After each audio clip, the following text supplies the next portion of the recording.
Hey, how's it going, folks? This is DJ with the Rabbit Squirrel Garage again, and today we're going to be replacing the speedometer cable on the 1983 Honda CB1000 Custom, or the CB1000C, whatever you want to call it. I took the old one off, and the cable itself had broke completely, right about here-ish. This is the end that goes down by the tire, front tire. This mounts into the front tire, and that's how it checks your speed. But the cable had broken about right here and just rusty and gone. So yeah, we're going to replace the cable, and if you want to see the results, stick with me.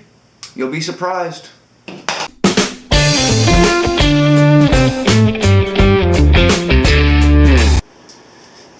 Let's go ahead and just compare the existing. This is the old speedometer. This part goes to the wheel, obviously. This will be our new one, and it's going to go just like that. You can see they're both the same length, so it's perfect. The ends here match up. That's perfect. So yeah, this is a good, perfect speedometer cable for it. So what we need to do though is get this off. It's just one bolt at the bottom here, it looks like. Right there.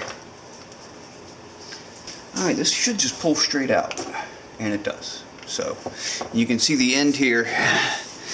Basically, let me bring a light over here for it. The end there's got like a little, looks like a screw, a flathead screw in it. And if you look at this end, it's the same. You can see it right there. So this is the exact same cable we're putting on. So let's do it.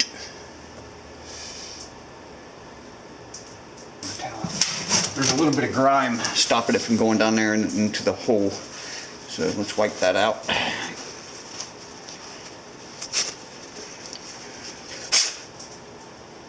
There we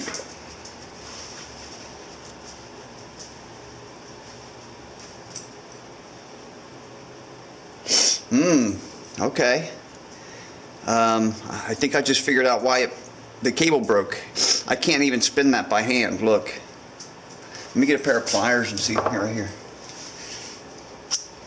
Just see if I can spin it with some pliers. I'm not going to try too hard because I don't want to break it. Yeah, I can move it with my hand. What I want to see is if it's moving this.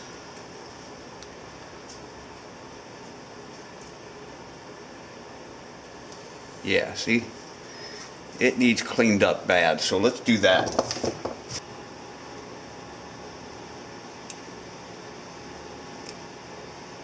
Oh look, that came out. Alright, let's get a,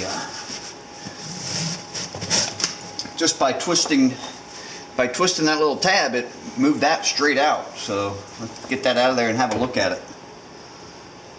It's definitely greased up, so. There we go.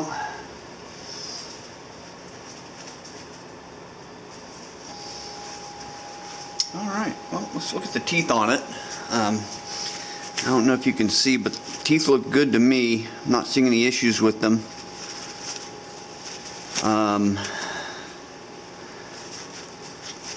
Of course, we're going to have to lube this all back up, but that's easy enough.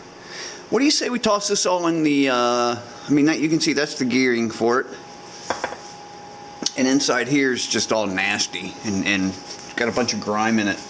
So I think what I'm going to do is get as much out as I can with this rag or shop towel, and then put it in the parts cleaner.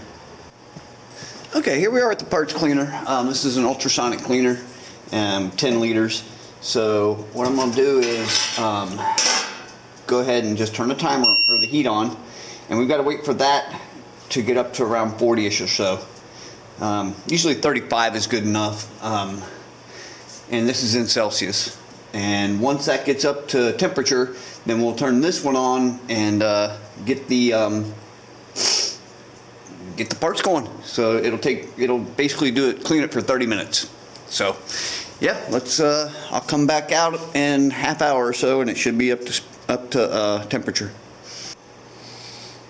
Okay, well, while we're waiting on that to warm up, you can see it's up to 19 now. What I wanted to do is just show you how I put everything together. I've got both pieces in here. You can see pretty dirty. Yeah, pretty dirty and pretty dirty.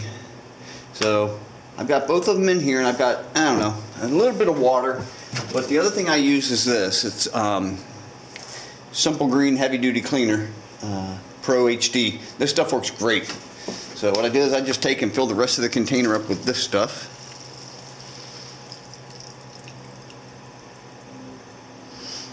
And I ran out of it, so we got another one down here. Probably don't need to even use as much as I'm using, but I don't know. I just like doing it. I fill it all the way up. All right. Now we'll set that off to the side. Then we put the lid on it. It's going to spit out a little bit of foam, but that's okay. And now you can kind of see how everything goes. That water, it looks nice and purple right now. I mean, you can see it looks nice and, let me get this out of the way here. It looks nice and purple right now, but we're going to drop it in there and let it warm up with the bath, and then we'll take a look at it when it's done. So let's let it warm up.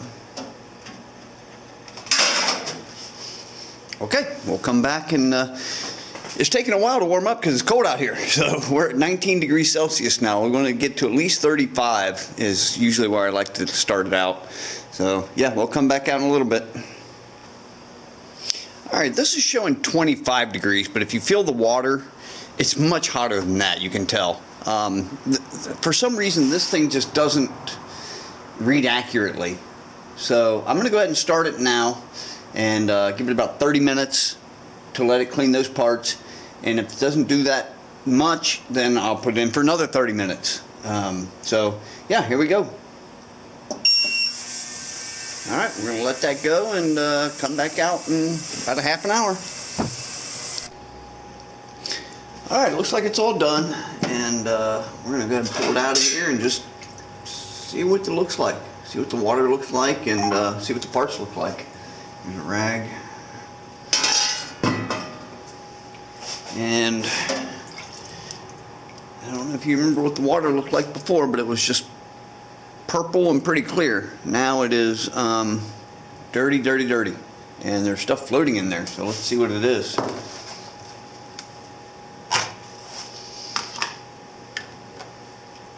Alright, there's the plastic part. As you can see, perfectly clean now.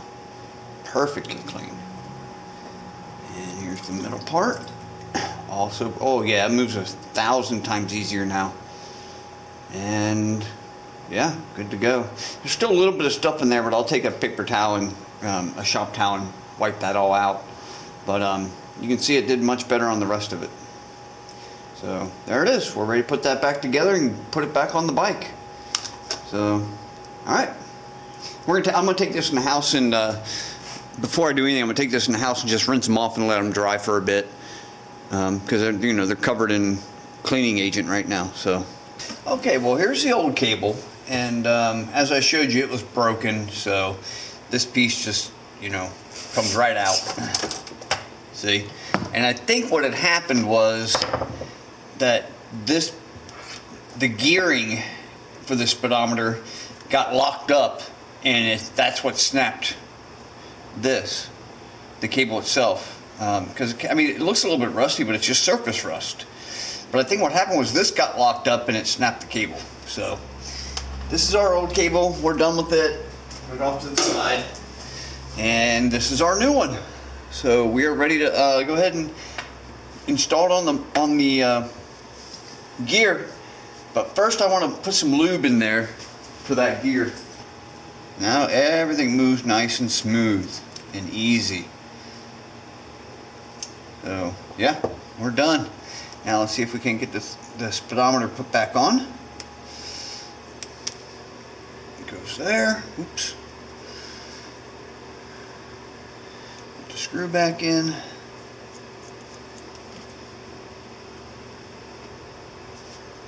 And that's plastic. You don't want to tighten it down too tight. Just snug it up. So, and there we go. We are ready to put our speedometer cable back on. And looks nice and clean in there. Let's add some more lube just for the heck of it. You can see this is that foaming. It's foaming. So it definitely covers everything, and it's really does a great job of staying in there. There we go. All right, let's go ahead and get it put back on the bike.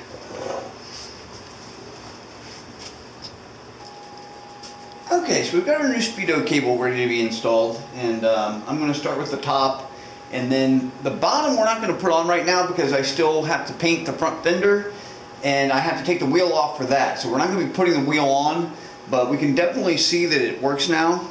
When I turn this, that turns. When I turn this, that turns. So we're definitely there. We're good to go. I'm just going to leave it lay here right now and feed it back up where it used to be. I already loosened up the headlight too, so I can get access back here. This looks like it has a little bit of better rubber boot on it than the stock one did anyway. So that's a good thing. All right, there we go.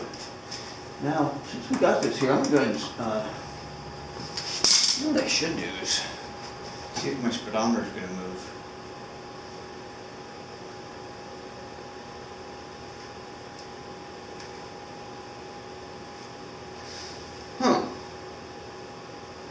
Why is the speedometer not moving? I just want to make sure the speedometer itself is working before I put this all back together, because I may have to replace it too. So let's find out. So I basically just made a tiny flathead bit that I'm going to stick down inside the speedometer and see if we can make it spin. That's all we're going to do is stick it right in this hole here and watch the speedometer.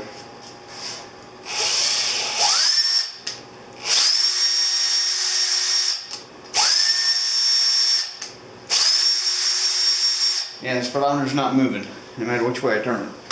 So let's take this back off and see what's going on.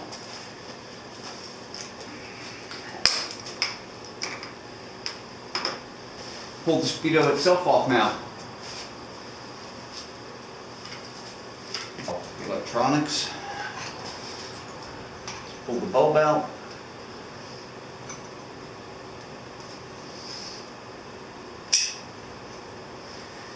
Alright, so there's the speedometer.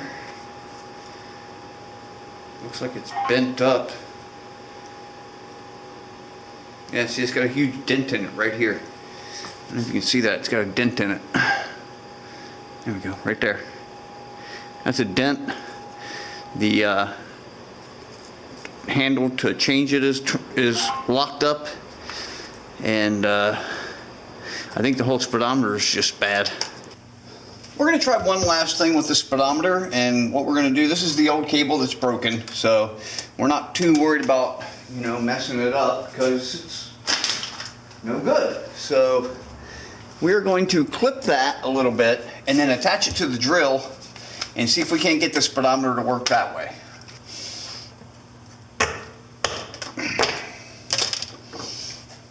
Then we'll know for sure. Okay, high speed.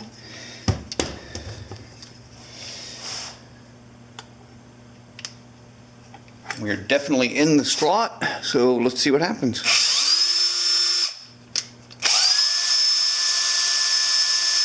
Oh, there it goes.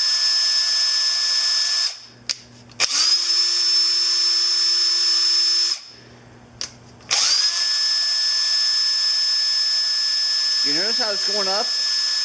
But when I let go, it's moving very, very slowly. Very slowly. But it's working.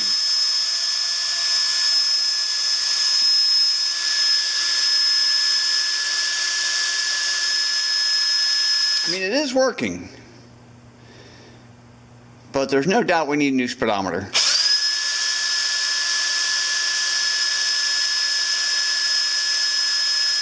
it should be popping right up and popping right down, and it's not. So, yep, there we go. We need a new speedometer. This whole speedometer is bad. Everything's locked up inside of it. There's nothing we can do with it. Now we have to decide, do we want to put stock back on? Do we want to put a stock speedo and tank back on?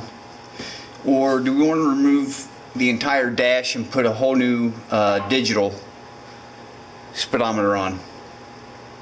There are aftermarket speedometer and tacks that you can get that you know, will do everything you want it to.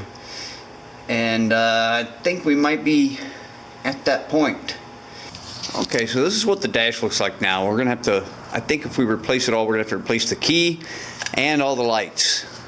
So, yeah, that's something we need to think about. All right, moving on. Well, folks, there it is. This speedometer is just bad. I'm assuming whatever happened to it, it looks like it was in a wreck or something. The handle where you change the odometer, or the tripometer, is completely locked up. Can't move it at all. It's bent upwards, and there's a dent here in the speedometer, and well, there you go. That just fell out. All right, that was the it's broken, isn't it? Yeah, it's broke off. That's the one that turns to change your tripometer. So, but also the rubber is just falling apart, disintegrating. So, I mean, this is just it needs a new speedometer. So what I need to do is do a little research and see if I can find a new speedometer for a decent price, or do I just wipe out the whole dash and make it digital? So let me know what you guys think. Half of me wants to keep it original and, you know, analog. The other half of me wants it to be digital, you know. So I'd have to change everything. I'd have to change the speedometer, the tachometer, all the dash lights, but I'm not worried about that. Just which do you think would look better? That's my question. I know what I think would look better. I'm old school. I like analog, but I'm not sure what it'll look like with the digital on it, so I might like it too. But alright, so that's it. We're going to call the video there. I appreciate y'all watching. If you like this video, please hit that thumbs up and subscribe to the channel and hit the bell notifications if you want to get, you know, notified when a new video comes out, because I'll be making a decision about this soon and making a video about it, installing whether it's this one or the, you know, digital one. So alright, thanks y'all for watching, and have a good day.